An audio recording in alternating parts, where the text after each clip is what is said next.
家家户户不可缺少的大家电洗衣机，你觉得随便一台都能洗干净吗？我觉得想要靠谱，那一定要按这些标准选。实际使用体验难吗？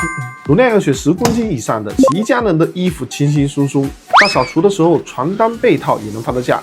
其实衣服洗得干不干净还要看洗衣机的洗净比，要选洗净比在 1.08 以上的，洗衣服才干净。只洗得干净，污渍还不够。看这么多绵密的泡沫，清洁效果会更棒。洗干净衣服之后也不会有残留，泡泡一冲即净，洗涤无残留。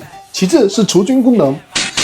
每天穿的衣服、睡的床单、沙发套，时间长了难免会滋生各种细菌。普通的95高温除菌又会让衣服缩水，高温还会损坏衣物。这一款就厉害了，光动仪冷水除菌，常温状态下就能除去衣服上的细菌跟真菌。除菌强大的同时，还能兼顾呵护衣物的功能，不色无疑，让衣服一直保持亮丽如初的颜色。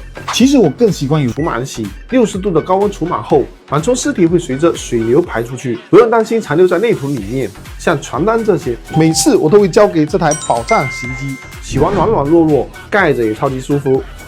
我也测评过几十款的洗衣机，这台松下白月光除菌升级款，纯白纯平，简约而不简单，一定能满足生活所需。